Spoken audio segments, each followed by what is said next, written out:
check out these awesome Shadiversity hoodies that we now have available for you guys right now. These things we've been working on behind the scenes for a couple of months, and we are very proud to finally be bringing these things to you. They are based on the brigandines that me and Shad both wear. Obviously those brigandines are quite expensive, but everybody can pick up one of these for a nice affordable price. I call these stealth medieval, where it's not so out of the ordinary. People think that's weird, why are you wearing it? But also to the keen observer, they will see that's a brigandine. Finally some merch that you can wear in public and it's okay. We're very happy to bring these to you guys. Links in the description, check them out. They support the channel, and yeah. Really high quality, by the way. No expenses spared. These rivets are sewn on. We've got stealth logos. The material is nice. It's got you know, some thickness to it. I love them. This is gonna be a standard jacket I'm wearing. Check them out. Grab one yourself while they're there. Limited time, so grab them while we have them available. Shadiversity. Greetings, I'm Shad. And greetings, I am Tyranth. And today we are going to explore what makes a good sword fight framed in... Slash lightsaber fight. Yeah, framed in the perspective of lightsabers, because more recently I have released a fight scene autopsy looking at the Acolyte. Yep. And it's actually exploded a bit on Twitter recently. Right, okay. And there's been a lot of people trying to say that Star Wars has always been bad. The prequels are just as bad as what we see in the Acolytes. Okay, well, we've got a lot to go through. I've actually got some stuff to say on this topic. So where do you want to start? Well, we're going to go through the fundamentals, you see, because I think there's a lot of false equivalences where there are mistakes in the prequel ones, but they do so many things right. And so as we go through the fundamentals, we will be giving demonstrations, examples, so demonstrating in, you know, real life, but also examples from media that does it right. Because some people are trying to say, if you break down any fight scene, they all look bad. Nothing actually holds up to muster. There are a lot of really good fight scenes Phenomenal ones. And a lot of them are actually popular ones as well. So they don't have to be mutually exclusive. Yes. When it comes to lightsaber fights, I would say ever since, like, the prequels had their own flair to them. And there's a lot of suspension of disbelief, but in a way that makes sense within the universe. And then it wasn't until we got to Disney Star Wars stuff where all of a sudden it just turned into baseball bat fighting, and now they're kind of trying to go back to the prequel sort of, you know, faster tempos, but I don't think they're doing it right. That's absolutely true, and we're going to be explaining why. Some examples of brilliant fight scenes that actually do this well. What is doing it well? It's a balance between actual realism. A fight scene, believe it or not, is a contest between opponents trying to kill each other. And so it's important then to make the fight scene feel like they're trying to kill each other. I would also add that there's something that I think a lot of fight scenes miss, but it's one of those things where it is the rule of cool, but I'm okay with it, and that is how long fight scenes go for. Yes. If you go watch some sparring on like HEMA or just anybody sparring with like blades, they last about 3 seconds. That's how long. Most exchanges are very quick, and that's kind of how it is because you get a hit in. Obviously in a movie or something like that, see what I mean by, like, there is some fanciful type of stuff in there, and I'm okay with that. And that's what I mean about the balance. There is a balance between realism, because you need to be immersive, as well as making it really fun and engaging. And so a lot of movies do make them longer, but there is the other rare occasions where I've seen actual matches that are really, that get extended out much longer, and there are a lot of exchanges. So it does happen, okay? And so some examples of movies that do this really, really well, all right? A couple off the top of my head. Rob Roy is a classic that has some pretty good fight choreography in it. There's one called The Duelist, which goes very, very realistic. But probably the gold standard, surprisingly, is Obi-Wan versus Anakin. There's some really good in stuff Revenge of the Sith. Phenomenal. It's not perfect, and people always point out the spinning, meme. Well, and that's like latching on to one thing that can be interpreted as goofy, but there is a justification for it in the law. But they latch onto that one thing and ignore all the brilliant stuff in it. But there's also a lot in that fight that I would say is unrealistic. However, within the specific context of that fight, master versus student, literally have trained together for 10 years and not necessarily trying to kill each other in some instances. Yes. All of a sudden, in the context of things, you have a little bit of leeway. Yes. And then there are some choreographed fight scenes on YouTube that people who just are passionate about this and they just do it brilliantly. Yeah. Check out the fight scenes from Adaria, where they do a longsword fight scene, and that's probably the perfect, truly perfect standard, right? Some of my most favorite Star Wars lightsaber fight scenes is the Old Republic cinematics. They are perfection. Oh, they look gorgeous. great.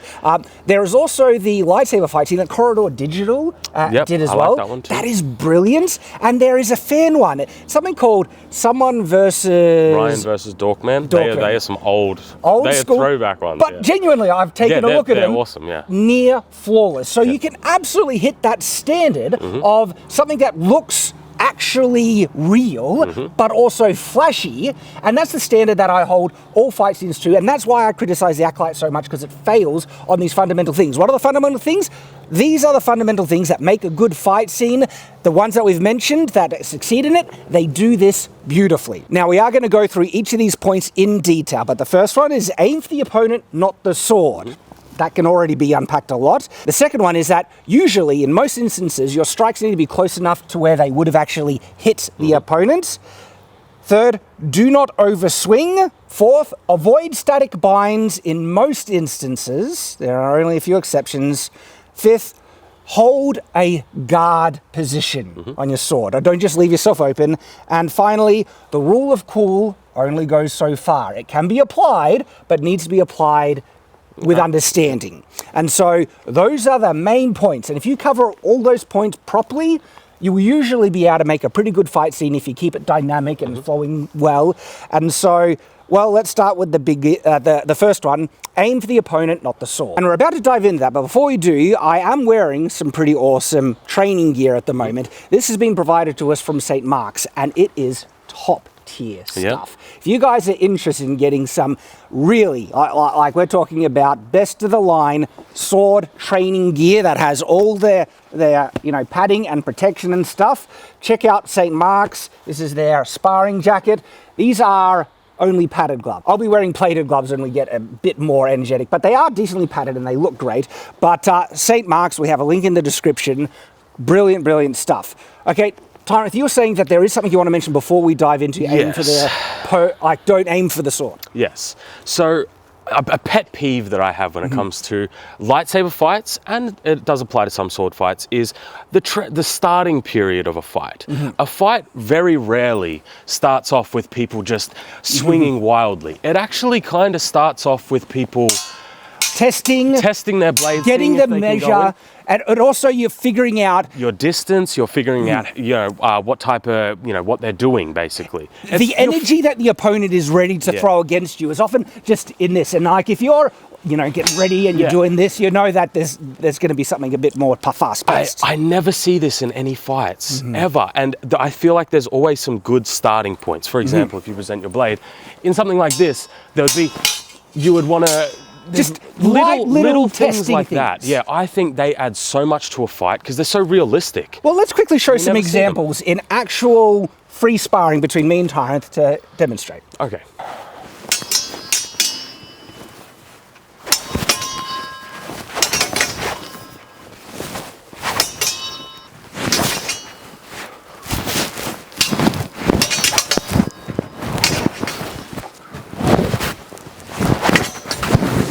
So there is an example. Now, I don't think it's essential, but it can definitely help a fight scene. It does set you up for kind of more of a realistic fight, I think, because most people don't just walk up and start going, it's very much you, especially when your life's on the line. Life and death situation. So you test your opponent and you're looking for that opening, and usually both opponents do that before they're willing to commit. They say, all right, I can see what it's doing. Now I'm going to commit to an actual... And especially if you could get someone, before you even start the fight, you could just get straight for the head.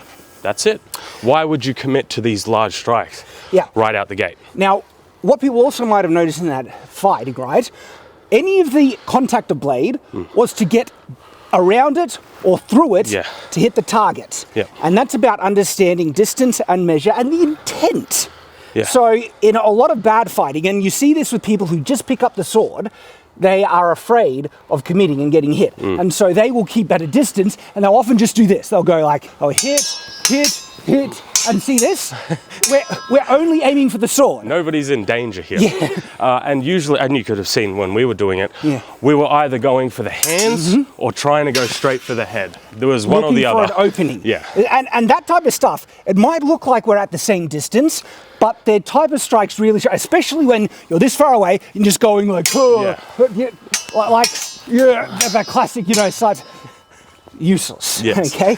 This next point is related to the first one, but is the thing that I find bad fight scenes do all the time, and the Acolyte is the best recent example in this, and it's that aiming for the opponent. Your strikes need to look like you're trying to kill one another. Following on from our last point, I agree with what you say, obviously. However, there are specific instances where you can aim for the blade. For example, those starting ones, if I want to get your blade out of the way, Yes. I will aim for your blade. So in those specific cases, I'm fine with it. It's very much, I know you're talking more about the, Yes. let's aim for your blade up there type Exactly. thing. Like I'm trying to hit his head and I'm going to go here. Yes. And like I'm going to hit Tyranth and I aim like this and he blocks there and it's like... If I don't block it, it's not going to hit me. It looks terrible Yeah. when they do this in fight scenes, and the Acolyte is got it everywhere. Well, what's fascinating about that point is it's very easy to fix. It's not a hard thing to do. So there's no excuse here because it's very easy. Instead of hitting here, you just aim here. That's it. But what about safety? The answer is they're using props. Yeah. Sometimes you're going to get smacked a little bit with a prop. Well, yes, I agree. But for lightsaber fights, it's not really an excuse because they hurt-ish, but not really. Like, you're fine with that. Yeah. 3, 2, 1. Oh! See, I hit light. Come here. With something like this, it's a little bit different. That's why we're wearing, training gear. As somebody who's done fight scenes though, like me and Nate used to do them, we would do them with aluminum stage fighting props, which are even lighter and don't hurt. Yeah. So there is a lot of safety is a concern, as it always is, but in these particular cases, it's made to be safer. Yeah. One of the more disingenuous responses to me criticizing the Acolyte about the fact that they're not even aiming for each other is that they would link clips from Duel of the Fates and show that Obi-Wan's hits wouldn't have actually hit Darth Maul if Darth Maul didn't bother to block. And the difference though, and this is what they're missing, is that the strikes that are in Duel of the Fates were way, way closer. We're talking like only missing by that much, whereas the hits in the Acolyte, they were literally missing by that much. It is a lot harder to notice a poorly aimed strike if it's going to be close, and therefore it can be sold to the audience easier and it doesn't whip you out, compared to the Acolyte where they're going to go, I'm going to go hit you, and do that. Right. And it's so obvious and you're just watching what is going on. Okay. Remember, a fight scene, I'm supposed to be trying to kill the opponent. People then say, well, then why do you just want them to kill them? Then the fight scene would only last a couple of moves. The answer is get them to block, get them to actually dodge. I would also say there's a big difference between a strike that's over here versus a strike that's here, where if you don't block it with a lightsaber, you die. Yeah. There's a very big difference in those types of things. In a sword fight, I think there's less leeway, but in a lightsaber fight, there's a bunch. Because if that blade, you go from, for example, if I go for a strike up here, there's a big difference between that and like that. Like that's the difference, right there. And that's going to hit my head. If you don't block that, I'm going to miss. But if you don't block that, even though technically that's not at your head, if you don't block it, that's it. And then if you actually reversed your grip to the other side, you'll get inside my guard and hit me. So the tiny little ones for lightsabers are much more like you need to block those. I find some of the best fight scenes in lightsabers are quick, tight movements because these are deadly weapons. You don't need a lot of power. We saw that in the Corridor Digital where it's like they're there, like, bang, bang, bang, and they're not moving their swords like wildly. They're just very tight, like bang. Well, what I liked really a lot about the Corridor Digital one is they utilize a lot of thrusts because with a lightsaber, big sweeping strikes would definitely kill you, but the thrusts would be great, like a rapier. Yes. Little tiny thrusts like this, they're dead. Except in Disney Star Wars where being stabbed by a lightsaber We're is just very talking about lightsabers today, Chad. We're going to skip past that. Thrusts for a lightsaber should would be deadly. I'm jumping off your point about when there are the times you want to aim for the blade. A good example is if the opponent has a guard and you strike it to get it out of position to follow up. Yeah. Yes, there are times to do that. But in the bad fight scenes, they're only aiming for the sword and they're doing this. Yeah.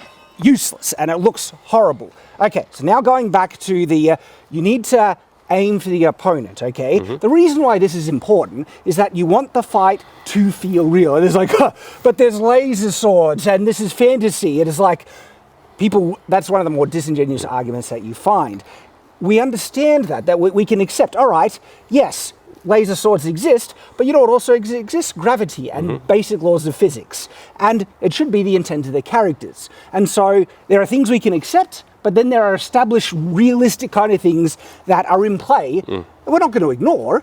And if you have a character that's intent on defeating your opponent, and they're constantly missing, or they're in a position where they could have landed a strike and they decide to elbow. Yeah, okay, yes, very much. It's absolutely ridiculous. Like I said before, I am a little bit more forgiving of the missing ones. It just depends how much of a margin of error there is. Well, because if I had a lightsaber, even if the blade was here, you would block it just because it's a lightsaber. I would grant that, but that's what I mean about that margin, the difference, because in the Acolyte, they're missing by a mile. I'm going to hit you and I'm going to aim here. If I'm aiming over here, then yeah, obviously. But in Duel of the Fates, the miss margin is tiny. Yeah. But people are trying to say, oh, it's just as bad and they didn't Duel of the Fates, so Acolyte is great. It's like, no. You're actually dragging a really great fight scene, dumping on it, just to protect some slop that has been passed out that Disney, who are making this, just want you to ignore the standards of quality and consume it. The difference in quality here is huge. And the next thing that really sells the importance of aiming for the opponent is when the enemy tries to instead block, but dodge, okay? And if they dodge something that never would have hit him or missed him by a mile, you're just wondering, what is going on? Let us show you.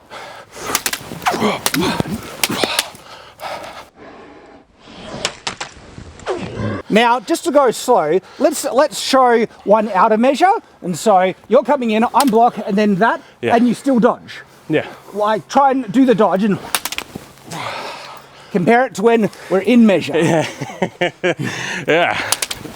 You see how more engaging that is? Because you had to just get out of that way. So just say you're doing a big commitment swing. Yeah.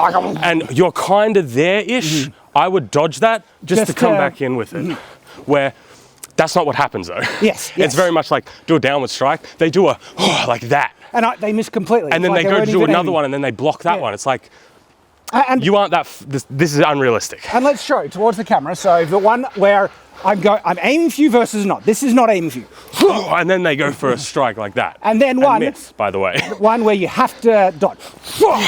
It looks so much better. The one that I laugh a lot is the dodging upwards, where the Acolyte, they're literally doing this, and they're still ducking. Yeah, they're like, whoo, right? And if somebody does that, you should be able to... like in reality, in a real sword fight, if they do this, you just... you don't even dodge. So you hit over my head, and I'm there. And like, again, so over my head, and then one that I need to duck. And so this one. Like that. Ready? I'm trying to think if I've ever seen someone in a real sparring match go... Actually duck. I don't think I ever have. Yeah, that's very unrealistic. They like to do it, like with that. Like that, like... But like one that I think can work is going for the leg, the forward leg. And so where I'm going in and you have to lift the leg to dodge the low strike. Yeah, I can see those happening. And so they're there and they knock the blade out of position to get to the leg and you need to lift it. Ready? I don't know if you were aiming for my leg this way, I would just step out of it. Yeah, stepping out is much better. Is a little bit more like, if I had to, I'd go up to do something. And stepping back works as well. Like, so I'm going for the leg to step back. Right? And I missed. And if he didn't move, I would have hit him. Yeah. Stepping back is, I think it looks fine. Yeah. It shows that you're a bit more in control rather than like a dodge. And this is all about selling the fight, making it feel actually dangerous. Yeah. That the opponents are attacking with intent, trying to kill. It doesn't mean the attack has to land. When I said, if they just did this, he would have died, I'm saying they should have attacked with lethal intent, not to end the fight then. Have them block. Yeah. Have them do something that protects them and keep going like the fight actually matters. Yeah. I would say when I see a fight scene where someone has enough time to dodge, you have enough time to get them. Yeah, usually. If you're that quick, you can get them. Or a counter or some type there. Because you can push it further and add actually some complex sword maneuvering, and that's what we see in Obi-Wan versus Anakin on the Duel of Mustafar. Actual complex where they're going high, they're hitting low, and they do flashy things, and sometimes it doesn't even make sense, but it's still justifiable that they're not leaving themselves open. Like Obi-Wan, he goes for a block, and then he spins like this and keeps the guard. Yes, you still don't. Usually, this you is the thing. Need to do it. Yeah, usually when it comes to spins, you really don't need them. Yeah. And I point that out in my fights in Autopsy, but the fact that they had the extra effort to just keep an eye on where that sword is, and sometimes they block and they spin and they push the sword over. So I could actually show you. So you come into a sideways attack, block, and then I spin it over and push it like that. Yeah. That's what Obi-Wan does. And it's brilliant. And it incorporates the spin in a logical way. Okay, so I have another little pet peeve that I wanted to bring up, specifically relating to lightsaber fights. And that is why in all the training scenes, they're always doing more akin to kendo, but in practice, a lightsaber would be far more like a longsword. Oh yeah, I pointed this out. Or a rapier as well. It's because a lot of the original stuff was inspired by samurai movies. I get that. But this is something where a lightsaber fight would look better, it would look more historical if they incorporated reverse edge cuts. Yeah, hell yeah. Like, a lightsaber is omnidirectional in its cutting force, so like a katana, you don't do many reverse edge cuts. But with a lightsaber, it fits it way better, and it looks really good, and it's historical. Like, like readjusting the angle. For instance, I come down for a strike and you block horizontal. I'm coming down and he blocks like that, okay? And you think you can't get him. But if you just angle differently and step in... And then I need to readjust my guard. And you can do that with... You learn it in European swordsmanship because you utilize the back edge and where you angle it around to get, a new point. Well, that harkens back to my first point of when you get into these little testing things, when you get past the guard, you want to use those angles. And that's why I think if we saw it, it'd be so cool. It'd be great. And this probably comes to the next point. I'm not sure if it's in order, but it's appropriate now. And that's taking advantage of the bind. One of my biggest pet peeves in Star Wars is this. They go and hit each other and then they just go... This is where binds could actually be really cool. Great. If we did exactly what we just said. When you go into those binds and then I'm trying to step in, and then I'm trying to get in. And it's this dynamic... That would be... look great. So good. It becomes a dynamic exchange of chess where I get into a position and then I try and rearrange and then you counter and I have to go down and then... Like, it just looks so much better. It's really hard with these because these are so slippery. Yeah, they slip a lot. And swords have cross guards which actually allow you to catch it. Utilize it brilliantly. Yeah. But when it comes to swords, I think lightsabers, it would look so good. It would look great. And the thing is, like, when you look at actual sword fighting, sparring, training, you never see static binds. Rarely ever. Maybe I've seen it very occasionally, but they only last half a second before the opponent realizes, oh, if I do something else, I can get you. Well, it's even interesting because remember, we did edge on edge, and getting into a static bind is actually really difficult. Swords don't, they bite in a little bit, but more often than not, they just slide. I mean, and like the classic there, right? There is so much I can do from this position. Hit him. Not only that, this is actually a weak position for a bind.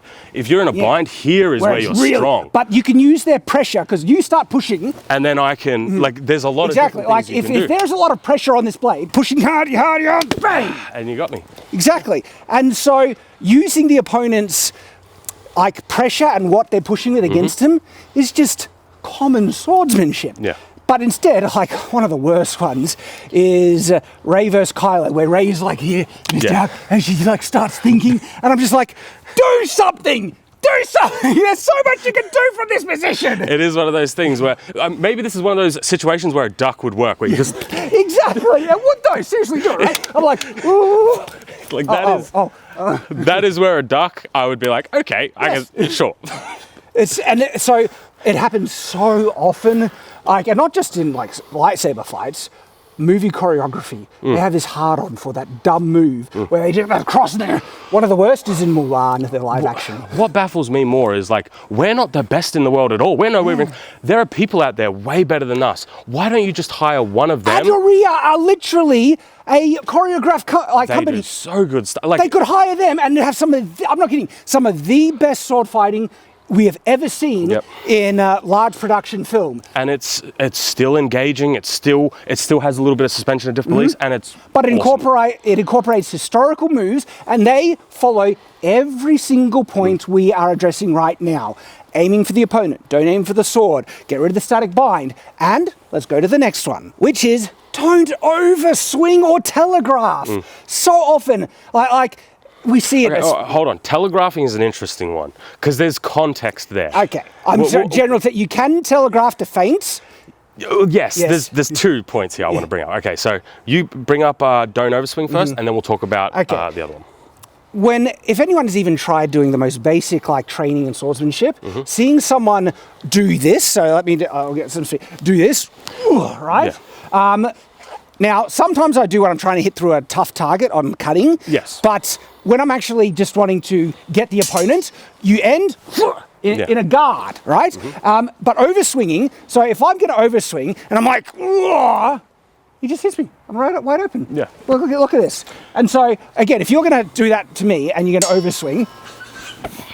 Like, I'm trying to think of a situation where I would overswing. Maybe like a death blow where the opponent is just can't defend. Even then, the amount of power you'll get from fully committing versus just a standard strike is very minimal. Yeah, like swords don't need a lot of power to cut devastating unless the material is particularly dense and you want to make sure you get through it. And overswinging just leaves you exposed. Just leaves you exposed, and it makes them look particularly noobish, amateurish, and the Battle of Baseball Bats, I call it, which is Rey versus Kylo on the destroyed Death Star. It was just, they're striking like, It looked so bad, okay? Now we come to don't telegraph. Okay, so this one's complex for a couple of reasons. First off, there's the feinting thing. For example, if I telegraph that I'm going to go like that, but then I switch my guard or something. That's a feint. That's different. One of my classic feints that I like doing is someone's here and I go in for a thrust, and this is one of the rare occasions where I miss on purpose because I want to draw their blade out. So I'm going to go here and I want them to engage my blade and try and block it like here, and then I come around and hit.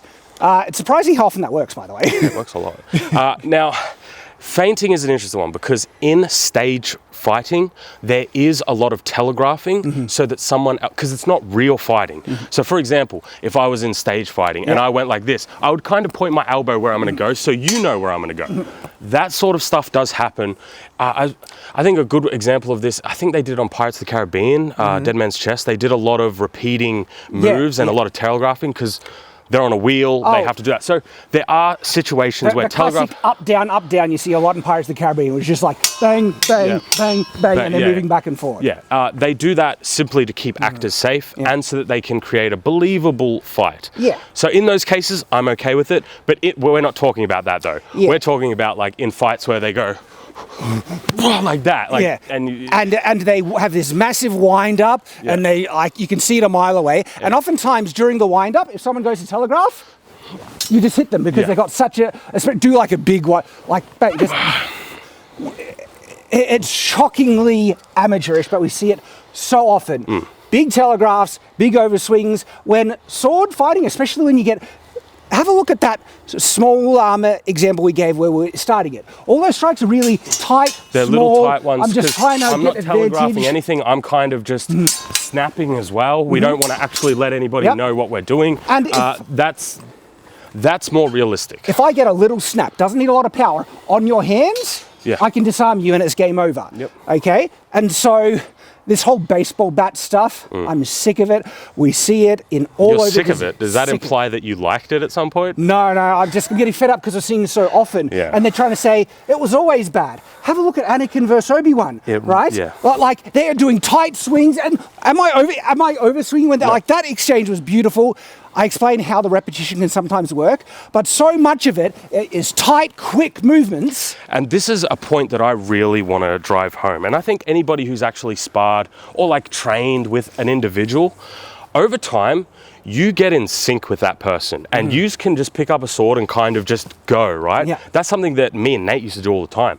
And that's not unrealistic at all. So when I see Anakin versus Obi-Wan and they're kind of getting into these longer things, I'm like, as somebody who's done that, that's actually realistic. And look how close they are. They're nearly always in measure where they have to block or that hit is going to be hitting them, right? That strike is going to be hitting them. And it just shows there is a vast quality difference.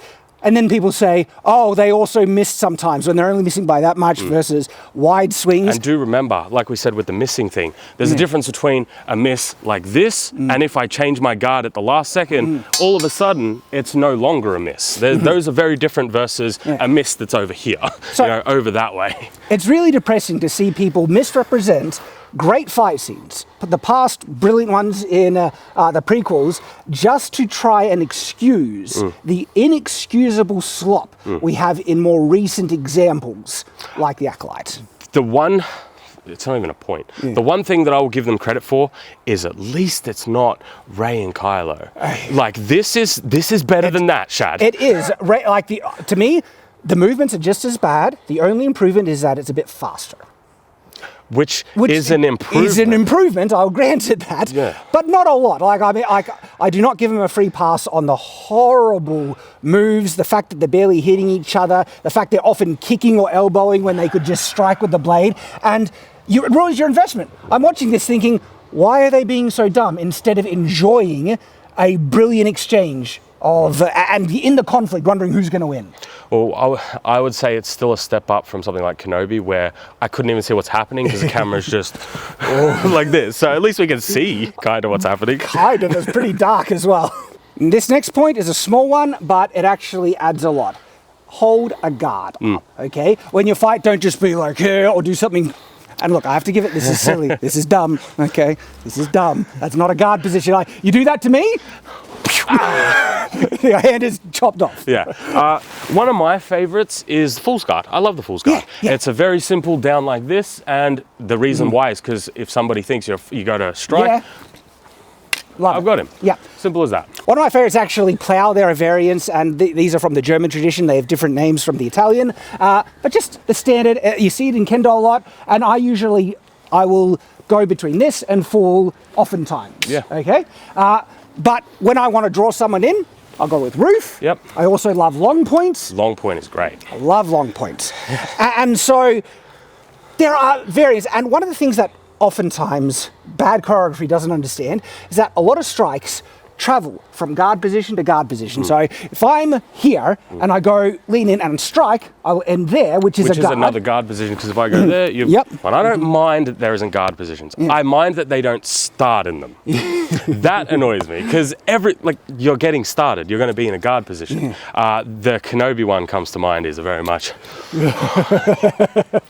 But also, oftentimes in the middle of an exchange or when they briefly break, right, they might be something like this. Yeah, right? That's when you would reset back into a guard position, right? And they go to a hit and they go like that instead of hitting and moving between the guard. Final point, and this is one of the things that you need to understand over the entire fight scene. It's a contextual thing to keep in mind.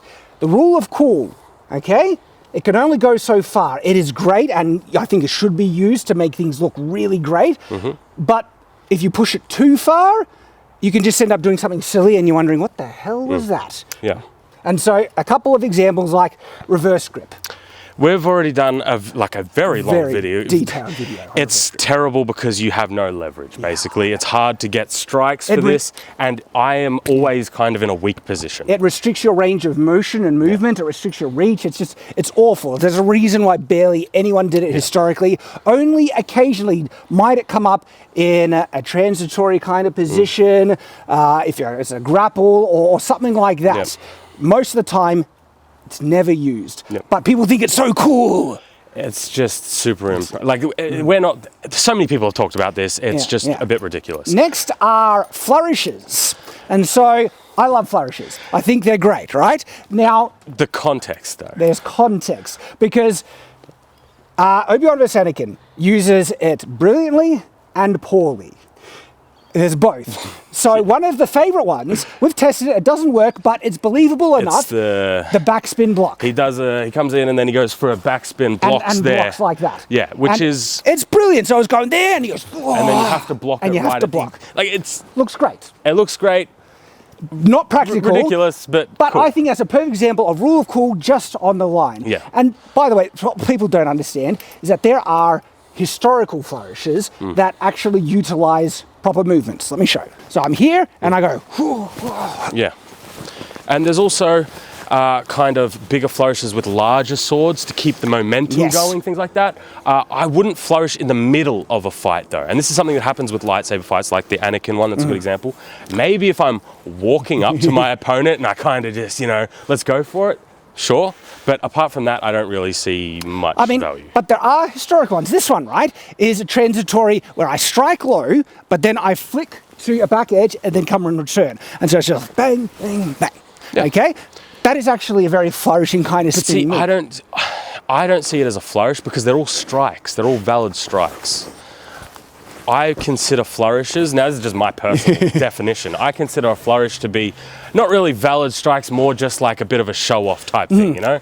Like that's kind of how I view flourishes. And they sometimes can be used to show off, intimidate an opponent, but in the middle of a fight, Yeah, in the middle like this, Yeah, no, I'm good. terrible, Yeah. terrible. And now we come to spins. Do we have to? I mean, I feel like everybody on the internet who has talked about this before.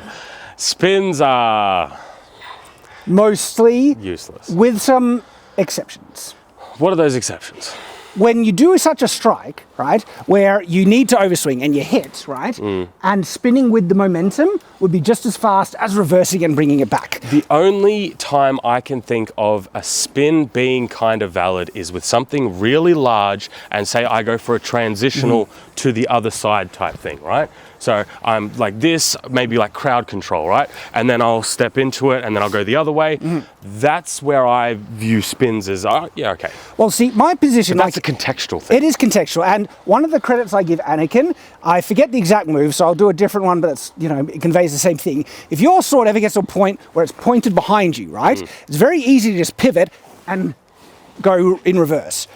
We do see certain spins in actual fighting. What do they call it in MMA, where they're here and they go back like that? Yeah, okay. Kicks are different. Kicks are different because if I pivot on my back foot Yes. and come in and kick, Yes, even those I view as very, you know. Yeah, I get it, right?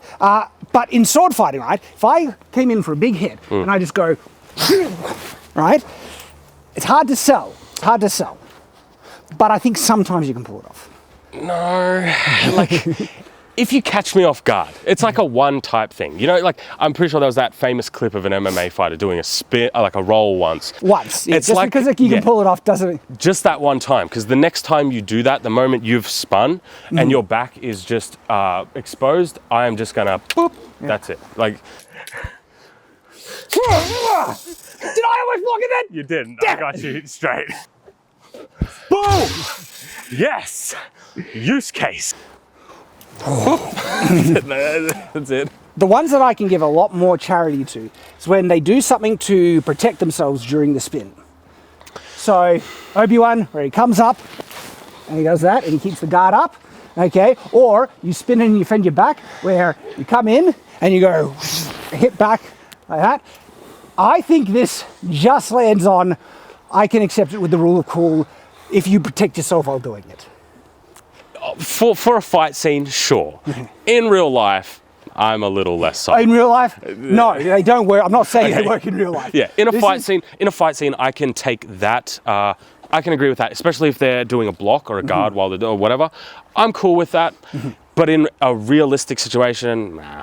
No. Oh yeah, of course. But this is about the rule of cool. And rule of cool. Sometimes you can push realism a little bit, you know. Yeah, but most times in these spins that you see, they're not doing that. Exactly. Like there's one where Smilo in Acolyte, he's just there and he goes like this. Yeah. It's horrible and comical. Yeah, and it's not just in like Star Wars. This is in a whole bunch of media. Usually when they do spins, they'll add them in weird spots for no reason, and there's no guards on that track. I know. They're there. I've seen ones where they're there and they just go. Yeah.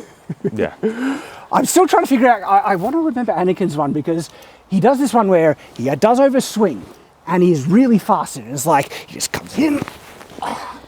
There are other elements about the rule of cool that comes up, and we've already kind of mentioned, you know, length of the fight, okay, how long they're drawn out, speed, poses and other things, and sometimes poses work, sometimes they don't. Like where you do something cool or big with your lightsaber and you just want to kind of strike a pose, right? It works usually if it's a more functional guard position. There's one in the Acolyte where Smilo Ren does this big kind of pose and is wide open. Right, yeah. And it's just like, why? And he does it when Sol is right close to him and he could have killed him right then.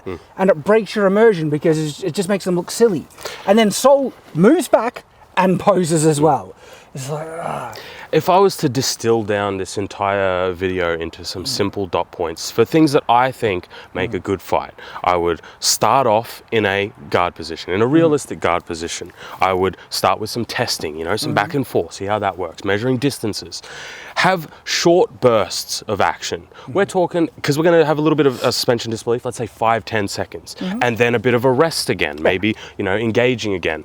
And then to finish it off, you can throw in maybe some spins, maybe some extra powers, depending if it's like Star Wars or whatever, but have them be functional even when, and a good example of this is the Elden Ring stuff we've recently spoken about, where they've changed up some of their animations to make them a little bit, they still have the spins, but they have them in a more functional way. Yeah, and I particularly love when they throw in complex movements where there's like a big counter exchange and they spin it around, they get in, they have to move, and it just draws you in because it's this complex battle of chess where they're moving their arms and the sword around like it's a bit of complex, you know, mastery. I love this. So the one piece of advice I would give to, like, if anybody's watching this and they're like Star Wars fans and they make their own Star Wars fights, add in reverse edge cuts, because I've seen so many fan lightsaber fights where they'll do lots of ba ba ba ba ba, and it's like, okay, but there's nothing really to sink your teeth on. Throw in a couple of reverse edge cuts, throw in a couple of binds, and it will change the entire look of it. And anyone who says that our standards are too high, okay, look at the examples we've already shown that nail it beautifully. There's YouTubers. We will link these videos in the description. Adaria, also Corridor Digital, their video, and... is Adaria the Polish one? I think they're the Polish guys. Okay, I just want to make sure, because I can't remember their name. They have a complicated name. Adaria Olomork or Olomork. Something long, but they do such great work. Top tier. That's easily my favorite out of the examples. But even the fan-made one, the one that we mentioned. Ryan versus Dorkman, they're good.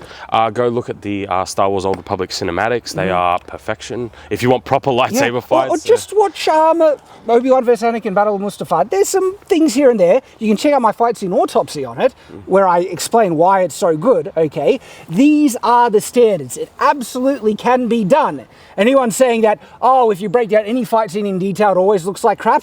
No, they don't, because you do it to these fight scenes and they just end up looking better. Don't get me wrong, I'm sure there's errors somewhere, you know, there's little things like that, but you're willing to forgive those things because on a whole, it's like, this looks great. Like, compare the scale. 1 or 2 goofy things in an otherwise brilliant fight scene versus 1 or 2 passably acceptable things in an overall trash fight scene. These things are not the same. They are not equivalent, but people are trying to do that. They're trying to latch onto 1 or 2 things to excuse the mountains of junk. Like, I have still not gotten over the sequel fights. They are amazingly bad. I can't watch them. And guess what? I've got autopsies breaking them down. They are horrible. You can compare them and compare all the stuff I need to call out in that compared to something that's actually decent, like Obi-Wan versus Anakin. And the truth is, I think we're at a point where people on YouTube, fans and stuff like that, are just trying to make their own stuff and they're trying to make it better. And they can make it way better, which is depressing. Acolyte had a budget of like, what, 180 million or something? And they couldn't even get some passionate people who care enough to make something good. And I think it just comes down to, if you hire the right person, just someone who's really knowledgeable and really good at like fights and stuff, you could have something great. Like the Corridor Digital one, I'm pretty sure they got an expert in for that. And the results speak for themselves. It's baffling that they can't get it right. And they consistently push out junk. And they've tricked a lot of people because the Acolyte is just faster paced junk. But to say it's better than Duel of the Fates is bonkers. No. But it is better than the sequel fights. Only because it's faster. It's better. I think that's everything. I think we've covered everything. There may be a couple of little points we missed here and there. I'm interested to hear people's thoughts in the comments. Absolutely. And check out my fight scene autopsy on the Acolyte if you really want to see why it is terrible. Okay? It's right there. Hope to see you there. Farewell.